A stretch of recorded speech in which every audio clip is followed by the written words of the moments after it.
أقوم أبطي من قديم الزمان يوم البدو والناس تلتفت للضعيف وتلتفت للبعيد وتلتفت للمحتاج وتلتفت للجار وتلتفت للبناخ وتفطن اللي عليه حاجة من بعيد ومن قريب ومن جار ومن ملحم ينتبهون.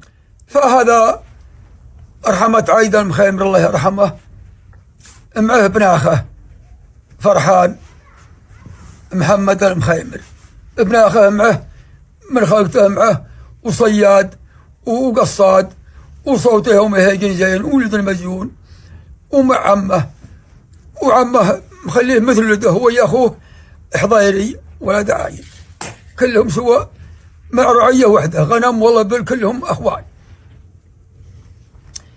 قام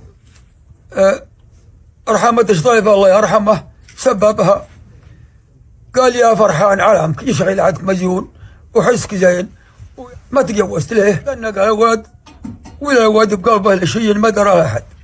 قال له إني مجنون وحسي زين ما تريدني البنت يا شطيفة، عندي خبر قال ابن الثرنين وده ياقن على كيفه ووده قعود وبيت زين ومجمع يغتبس ضيفه.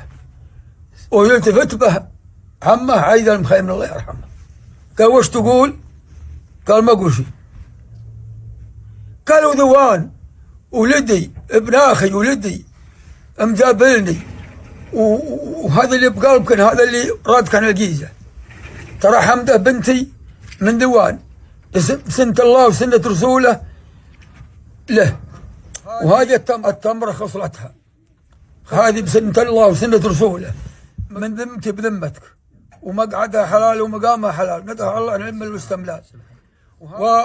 والقعود أنا موصل بقعودك وقعودها موصل والبيت بيتك وذبيحه أرخمها اللي مع الغنم هاتوها وذبحوها ذوان يجيبونها وياكل الخصلة ويجيب الذبيحة ويذبحها وسووا الحجرة المفرش بساعتهم بليلتهم وسووا حجرة على القن وعلى على الوثر سووه على طبيعتهم كأنها خيمة ودخلوه عليه. والحمد لله يعذب عيال واحد يوم شافها هالجيزة اللي بسرعة فقعت قالوا هذا سواها ببصر هالقصيدة سواها ببصر واللي قصد القصيدة قالها من نيته يقول تعال أنا وأنت الحضيري حضيري أخوة البنت سنفذت بنتني جوزها الجيزة صارت بصيري وفرحانة الزينة تخززها. قال لا يا رجل ما هي تخيل هذه بنت عمها أخذها لكن من جاء ياخذ اللي ود.